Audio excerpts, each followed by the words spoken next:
as you have the lecture slides and you have the lecture audio, this is also a very important part of the discussion.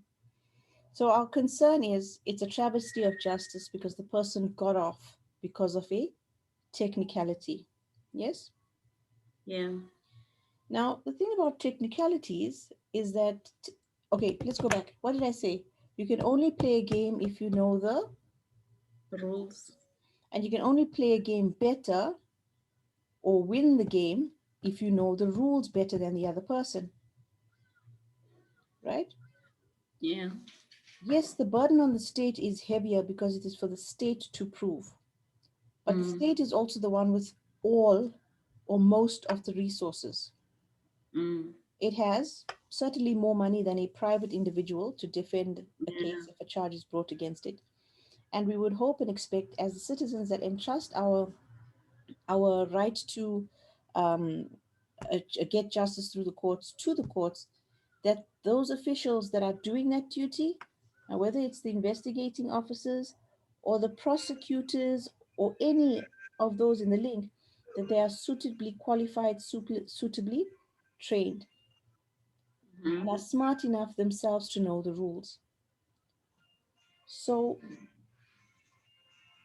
when it comes to these technicalities, it comes also back to the question that we covered in that very first series of lectures: crime control versus due process.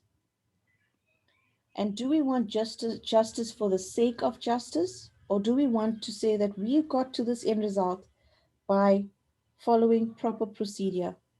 And we can say that we came to a good result through fairness, through justice, etc. Or do Mm-hmm. we just want a tick box of guilty verdicts? It comes Yeah. to the question of, does the end justify the means?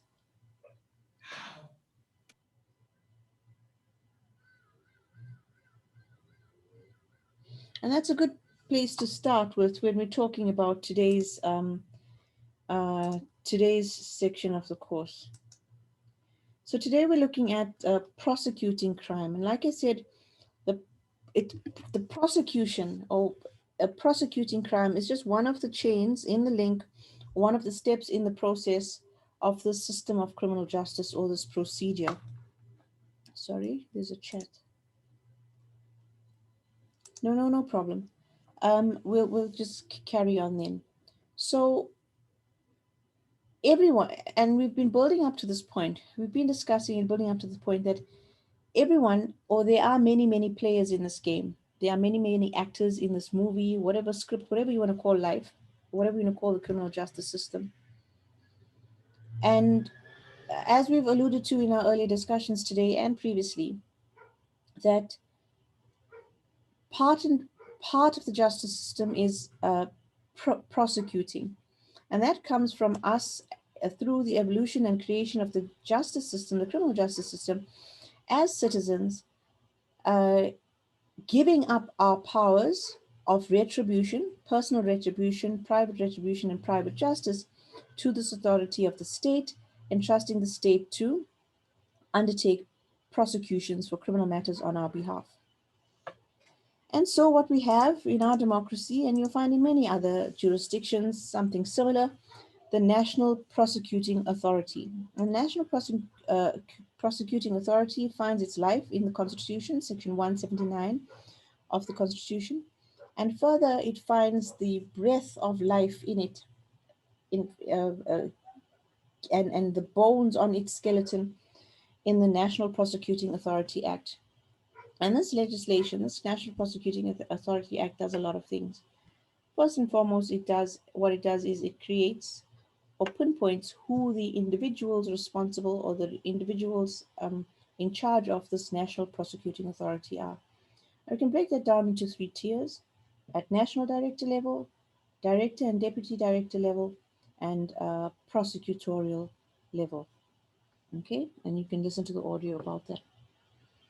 Now, remember, we said that us as citizens of this country, we give up certain powers and we hand those powers over to the state. In this case, we hand it over to the national director, well, the National Prosecuting Authority.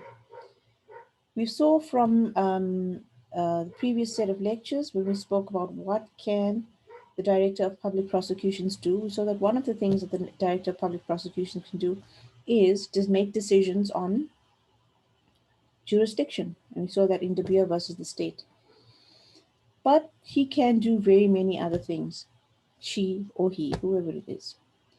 Determine prosecution policy, issue policy directives, intervene when policy directives are not complied with, review a decision to prosecute or not to prosecute. And this is essentially the one that your tutorial questions focus on. This what is called prosecutorial discretion. And I won't labor the point here because you've got the audio and you've got notes on that. Another thing that we need to consider is accountability of the National Prosecuting Authority. And the question here is the National Prosecuting Authority independent, and independent to an extent that it is unaccountable, a law unto itself, and can, with unfettered discretion and without fear of reprisal, run its own matters or decide not to run matters. And that this is where some of the tensions or most of the criticism regarding the National Prosecuting Authority comes in. You would see from some of the videos that were posted, the readings and the audio that we've been discussing, that the National Prosecuting Authority has come under criticism, saying that there's no justice through the National Prosecuting Authority. Cases don't come to court. There are no prosecutions. There are no convictions. So again, those criticisms then are leveled again with other sort of factoids and other sort of information, and comes down to this question of prosecutorial discretion and whether or not the National Prosecuting Authority itself is corruptible. So, if we're talking about this one aspect of the power of the National Prosecuting Authority, we talk about this discretion to prosecute, sorry, rather discretion not to prosecute. And the question that we would ask is, in South Africa, is there a duty? Is there a duty to prosecute? In other words, what we're asking is, for every single docket that comes to the prosecutor's desk, does he have to formally lay a charge and start a trial for every single docket? What do you think? Um, I I don't know. I think they should. Just just merely because there's obviously has been some work put um in whatever matter that lands in their lab. But then at the same time, I guess it depends on whether there's prospects of actually winning the case, or whether, like, maybe if you're looking at public policy, is it actually something that needs to be. But I mean, the police wouldn't just, you know, um investigate things that are not worth it, if I can put it that way. I don't know. Okay, so with its various aspects of discretion, so before the docket even gets to the police have their discretion to determine whether this is a docket that we want to send to the prosecution. And look at the notes and listen to the audio that we talk about that. But even when a docket does end up on a prosecutor's desk, you started on the right note when you were saying, well, this prosecutor has to look at the file and see whether it is prosecutable. And that determination, and you look at the notes that I've given you, listen to the audio. There are several factors that a prosecutor must consider when looking at this docket. It's got to look at all of the evidence, all of the information that he or she has before him or her, and decide whether what I have here is a prima facie case. In other words, without any other information, this is something winnable. that there is a charge to be laid, that it is serious enough, that the evidence we have is available, is reliable, and a court, and then this is a matter worth prosecuting in those case circumstances. Now, the flip side is that if the prosecutor didn't have this discretion, the result, or the other result would be that for every docket, regardless of how poorly that docket has been put together, because remember, in the criminal justice system, we rely on all of the actors and all of the role players. If the police have done a shoddy job of investigation, and so a shoddy docket comes before the prosecutor, he has to prosecute on shoddy evidence. And if you've got shoddy evidence, what are the chances of winning your case as the state? Slim to none. And if you've started this prosecution and you've got bad evidence, bad witnesses, etc., what is the likelihood that the court's going to give a guilty verdict? Slim to none, unless there's a confession. So you're then faced with a not guilty verdict. So the whole trial has run, and if that is the end point of the trial, justice has not actually been served because the state didn't have the luxury or the opportunity to say, look, we're holding on, we're not prosecuting right now, let's get more evidence. It's just not winnable now. This stuff that I'm saying to you now will become more clear to you when we discuss the different types of pleadings much later in the weeks that to come. Remember, we said that when an accused person stands up in court and he's asked to plead, he can plead any of a number of things. We already know that there's a plea of guilty and there's a plea of not guilty. And from last week's lecture, we saw that there's a plea of no jurisdiction. The prosecutor lacks jurisdiction. Yes. There's another plea. There are very many others. But in context of what we're discussing today or right now, one of the pleadings is that an accused person, when asked to plead, well, how do you plead?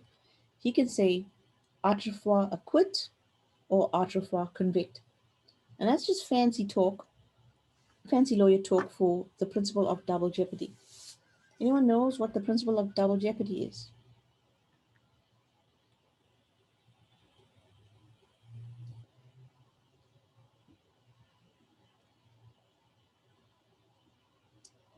Okay, we will cover it much more carefully in lectures to come.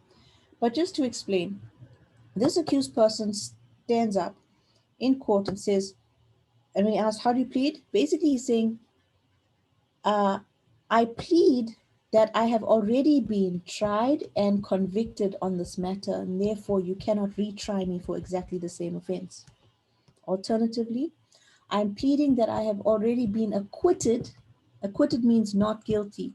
Acquitted on this same charge for this same offense before, and therefore you can't try me again. Innocent is innocent, guilty is guilty. I mean, not guilty is not guilty, and guilty is guilty. So that's the principle of double jeopardy.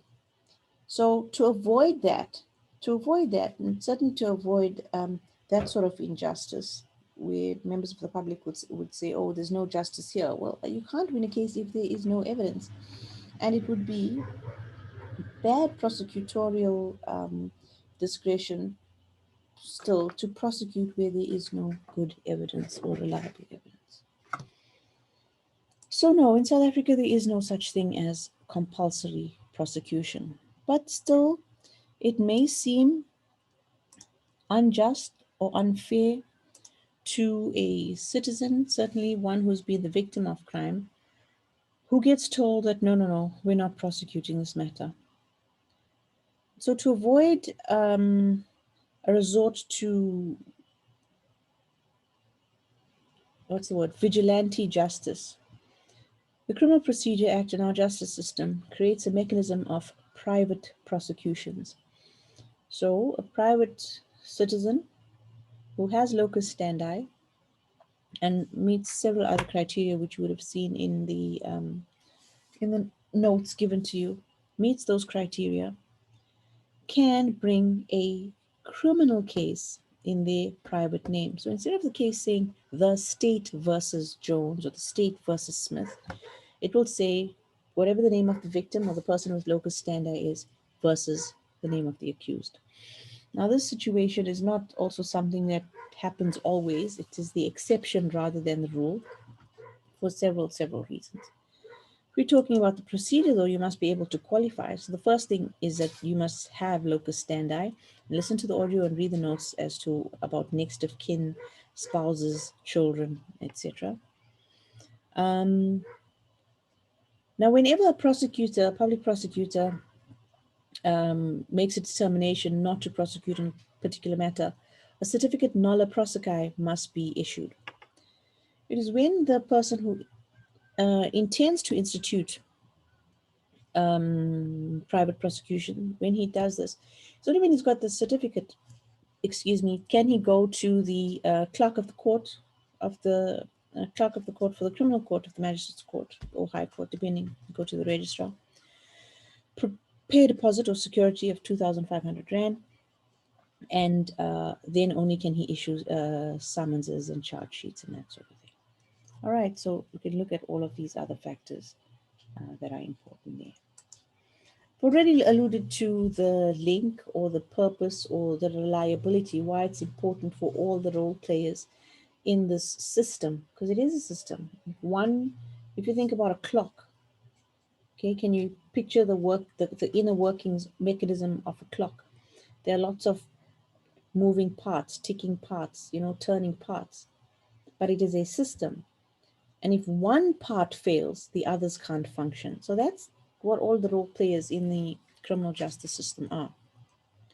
So yes, the prosecution has a role, the police has a role, and even us as the public, we have a role. And whether that's us as witnesses, people with evidence, or people with information about crimes, we have a role to play. And much of the role is to provide the evidence, to give the testimony. But again, we are under no compulsion to do so. People are often afraid to stand as witnesses or give testimony because they fear for their lives. And much like TV, we know how we like TV. South Africa also has something called the Witness Protection Program and the Witness Protection Act. So there are mechanisms. Nothing's foolproof or nothing is seamless or watertight. But we do have these mechanisms. We also have mechanisms for giving evidence in camera, uh, those sorts of things. So we all have a role to play. Before we move to the tutorial question, there's just some of these nitty-gritty matters that we need to get by. Can criminal matters prescribe? And we ask this question because if a prosecutor has prosecutorial discretion, and one of the reasons why he or she is, not bringing a matter to court is because of lack of evidence or reliability of evidence, let's say. Can it be said that, and it's taking years, can it be said, as with civil matters, that this criminal matter prescribes?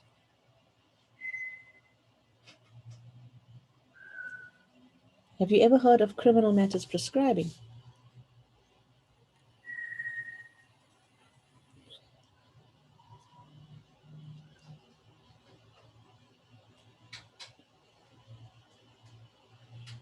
Well, criminal matters do prescribe, but they have a much longer period for prescription than do civil matters. And generally, for crimes, except those specifically listed here, the prescription period is 20 years.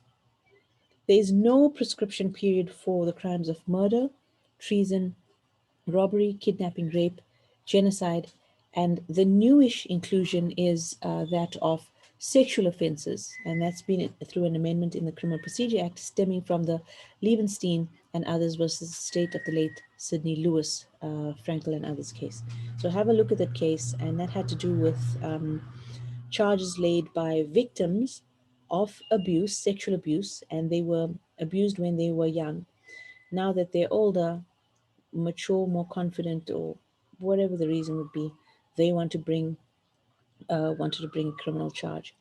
And the argument was, well, it's been well over 20 years. The court reasoned in its judgment that in these circumstances, in these sorts of cases, because of the psychology, etc., involved, in matters of sexual abuse and sexual abuse of youngsters, for example.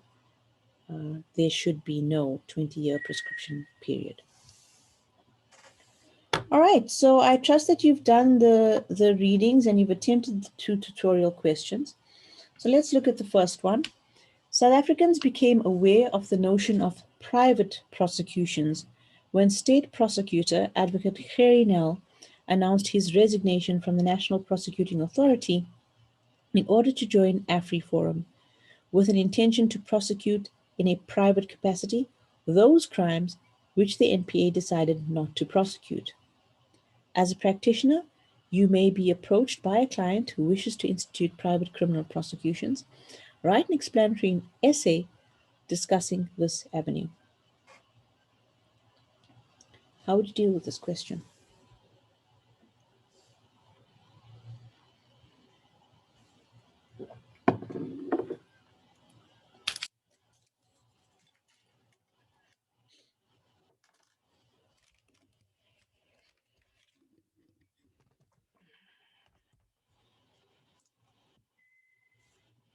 Anyone?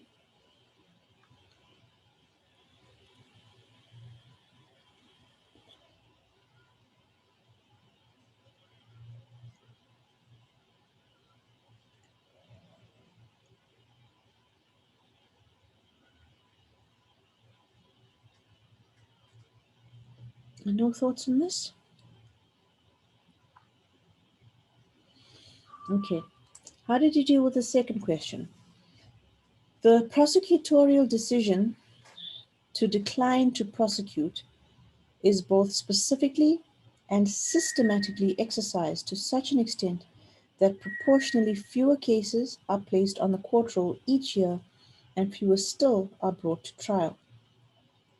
Prosecutorial discretion rests in the hand of the National Prosecuting Authority and its appointed officers. There has been considerable concern and criticism regarding this. In an essay, critically discuss the independence, accountability, and performance of the NPA in relation to its core function of prosecution. How did you deal with this question? Sorry, can you go to the first question again? Sorry. Sure thing, Tobeka. I think for me, the first thing would be to explain that we use the, I think it's section 7 um, of the CPA, and then explain that whoever who is going to be prosecuting privately, they have to have local standard, and obviously explain how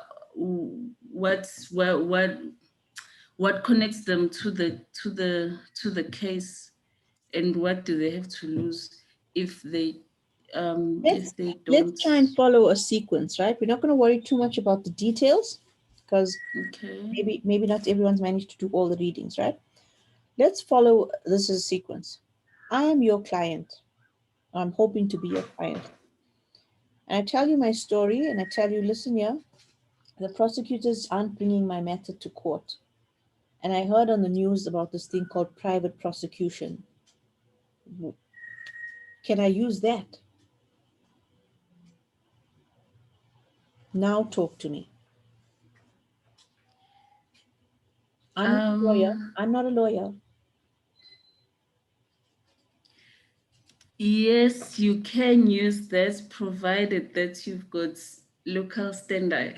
No, no, no, no. You need to first establish whether or not I actually understand what private prosecution is, Okay. right? Because lots of people read lots of things, see lots of words, hear lots of things in the paper. But the question is, as a legal professional, as a medical professional, as a chef, whatever your profession is, can you take it for granted that this person knows exactly what that phrase means, knows exactly what that procedure is all about? Okay. You can't. right? You can't, and especially not if you're writing an essay. Okay. Let's flip it around. We're sitting at the dinner table and I say, hey, you know what? They were using this word on TV, private prosecution, private prosecution. Any idea what that's about? Now, how would you deal with it? Okay, then I'll have to define what Yeah, private prosecution is. define it. Now, define means Okay. more than just giving a definition, right? Okay. Mm. You see my handwriting. Where does it come from? And so you were on the right track when you started talking about which pieces of legislation and which sections. What is its purpose? In other words, have you done interpretation of law or interpretation of statutes yet, guys? Yes. Okay. Do you know, let's use colors. Do you know the mischief rule? Mischief. Oh.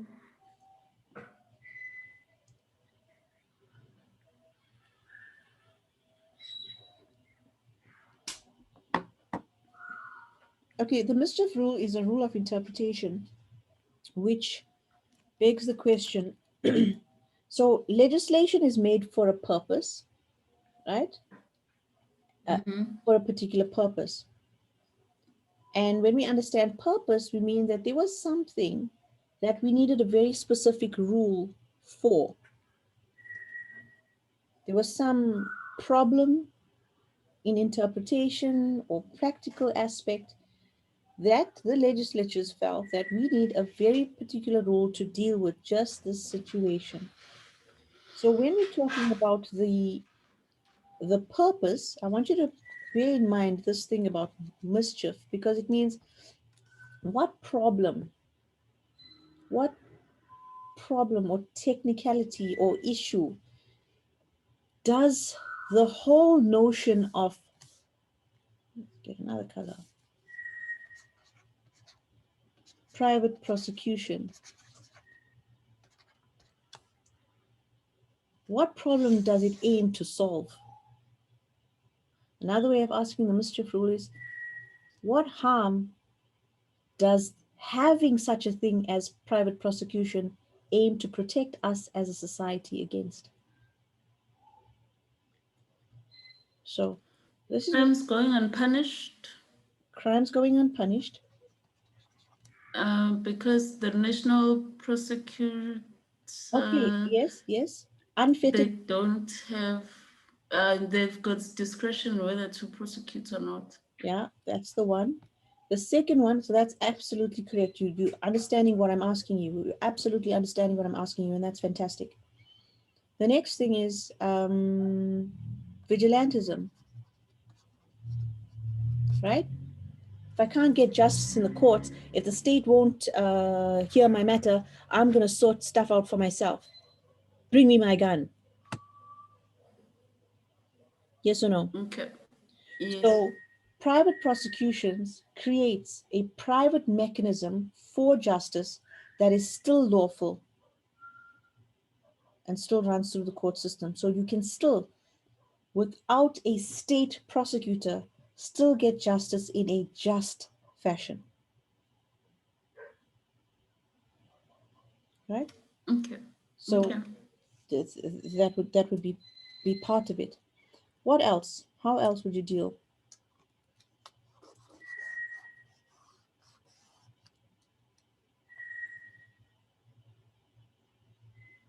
Now you'd have to tell me. Um, Yeah, go ahead, go ahead.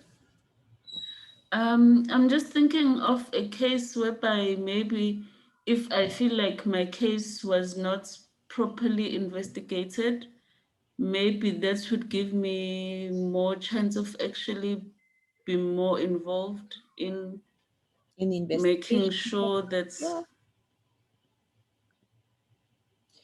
So now we're getting to the point, Tobeka and others, about, well, okay, so now I understand what private prosecution is. I understand what its purpose is. When can I use it? Can anyone use it?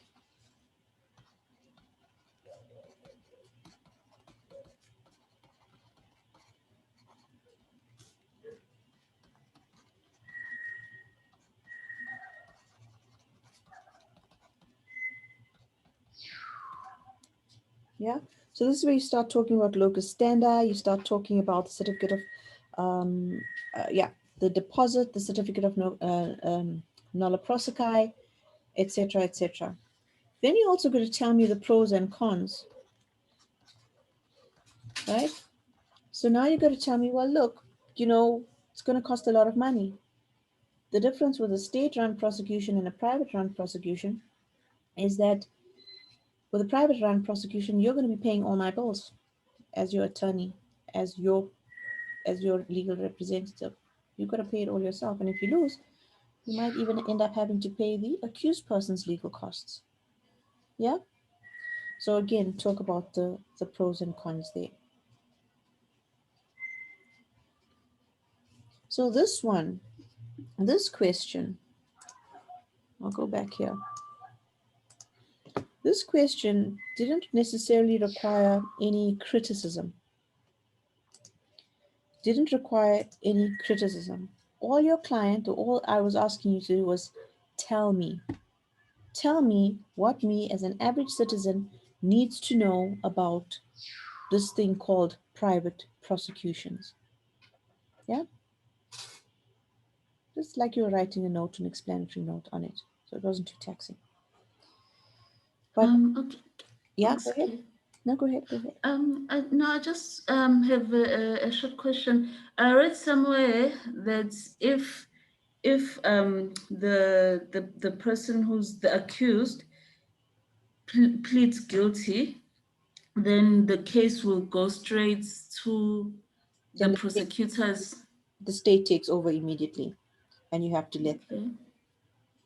let them. Okay. Why is that? It's because now it's not a matter of the state being able to refuse saying that there are no prospects of success. So remember, part of the requirements for the certificate of nulla prosequi is that the prosecutor has to say, for X, Y, and Z reasons, this case is not prosecutable. One of them may well Oh, be that okay. we can't win this case. There's just no evidence. Short of getting confession, there's no way. And so here comes an accused person who the private prosecutor drafts a charge sheet. The person is brought to court, asked, well, how do you plead? Ishbra, I plead guilty. Okay, that makes sense. Okay, but read the notes. They give a much more fuller, certainly a more detailed and less colloquial explanation for that. Okay, the next question. Now, this one becomes more critical. This one becomes more critical. The prosecutorial discretion to decline to prosecute is both specifically and systematically exercised to such an extent that proportionally fewer cases are placed on the court roll each year and fewer still are brought to trial. Prosecutorial discretion rests in the hands of the NPA and its appointed officers. There's been considerable concern and criticism regarding this. In an essay, critically discussed the independence, accountability, and performance of the NPA in relation to its core function of prosecution. How did you deal with this one?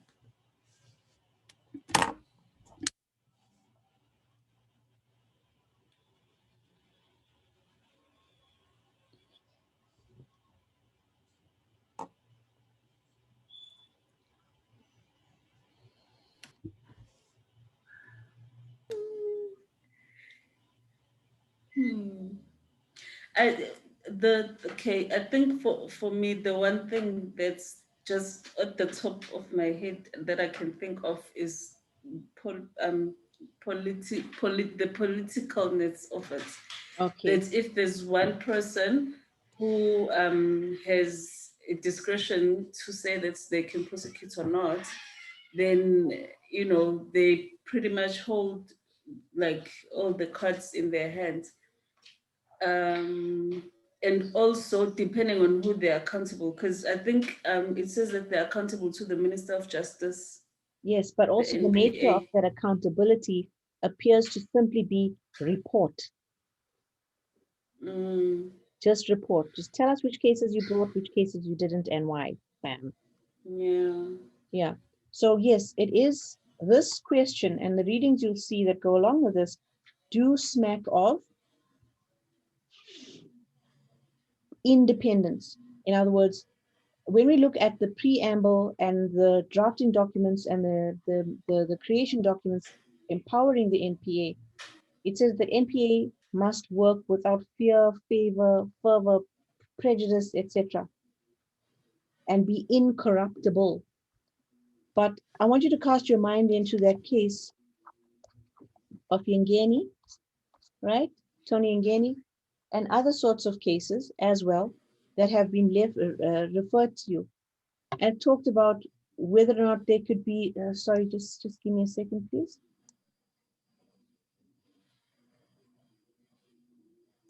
All right. So sorry. Yeah.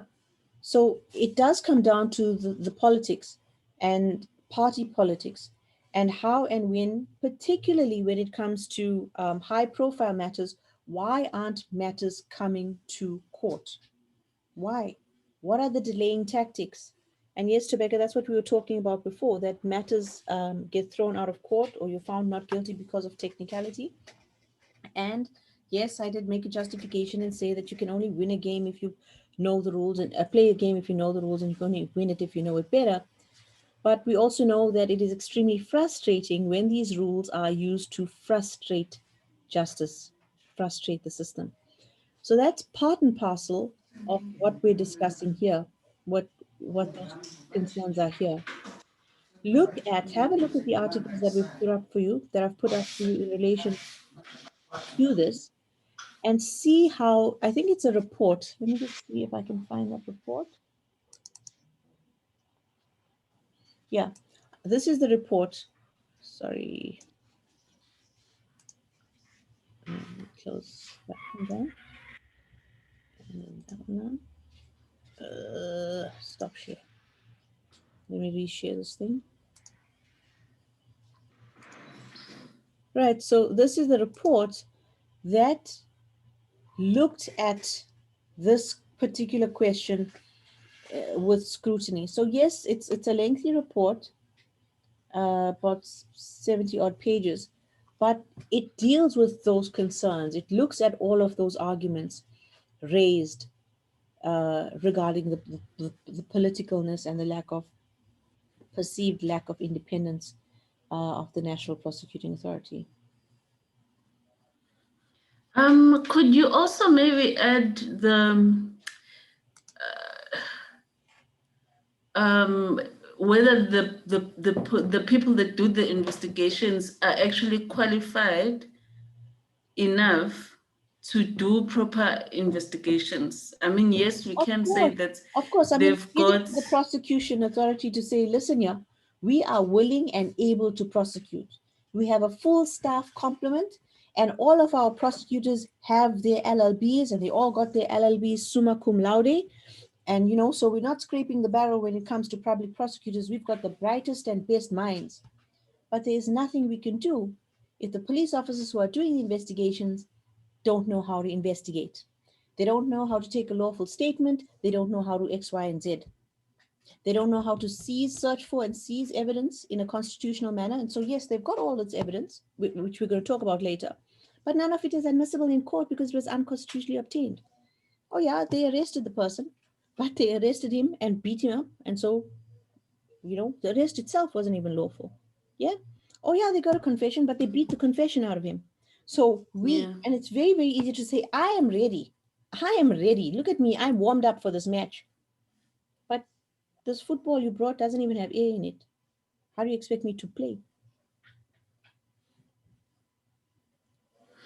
So again, yeah, I know I use a lot of analogy. So it's the prosecutor certainly can make that excuse. And look at that video with Shamila Batoy that that I put up onto Moodle for you.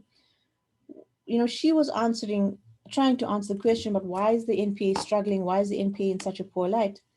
Now, it is only this year, for the first time after probably 5 or 6 years, that the National Prosecuting Authority has opened up applications for the Junior Prosecutor Program. What does that mean? It means that for the last, let's call it 5 years, the National Prosecuting Authority has not been training or taking in any new prosecutors. And so Yeah. the prosecutors the NPA was saying, well, we would really like to deal with more matters. We just don't have the staff complement. But if you as a body aren't employing more people, Hmm. nah, I've been to like one of the states, I think in Durban, and the amount of work that is there, it's ridiculous. it's a lot of Yeah. work. We do need more courts, even if, I think, honestly, even if the NPA had a full staff complement, we would still need more courts and we would still need more prosecutors. The burden at the moment on the court rolls, whether it's magistrates court or high court, is extensive, and it's a backlog and a build up. It's not only, it's again, it's a system. It's a system. It's cogs, it's links in a chain, cogs in a wheel. No matter will be, can, we can say no, when when I was in practice, my principal, well, when I was in articles at the time, my principal, a client would come and, we sit in consultations with our principals when we're learning, and a client will ask him, well, how much is this going to cost me? Or how long is this matter going to take? And his answer would be, how long is a piece of string? How long is a piece of string? And that was his answer when it came to winding up of deceased estates, rounding off divorces, criminal matters, whatever the case would be, he had a standard answer. How long is a piece of string? Hmm. And it's not, in theory, it, step one, step two, step three, step four, and there is an end result. But the reality is that there are delays, adjournments, um, maybe the accused couldn't come to court, it's got a good reason. The attorney couldn't come to court, there's a good reason. Your matter was on the roll but gets removed from the roll because, or pushed to another date because the roll is actually too full. Hmm? And the matter can be postponed and postponed and postponed. So a matter, you can't say, oh, we'll be done in a day. Depending on the matter, you may be able to. But honestly, these complicated cases, criminal cases particularly, can take days, weeks, months. And if any of you watched the Pistorius trial on TV when it was televised, you saw that they blocked out 3 days, 4 days, 5 days at a time for testimony, and then there were breaks in between, and then came back to court, etc. So yeah, I don't even know what I was talking about just now, but it had to have been. I'm going to convince myself that it's important.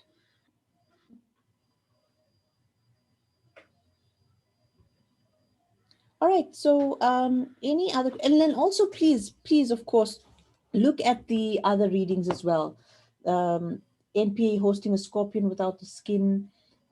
Thumbs up to the prosecution service to prosecute or not to prosecute when the judiciary flouts separation of powers.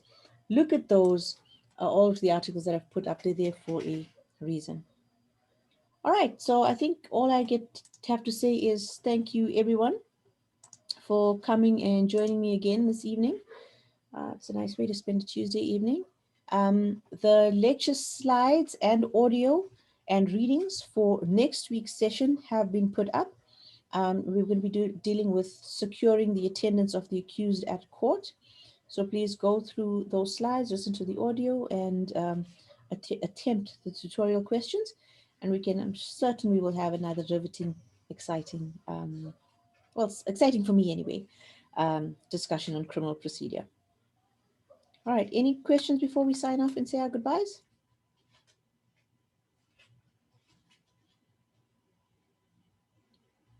No. Okay, well, thanks everyone for listening, and I will see you again next week.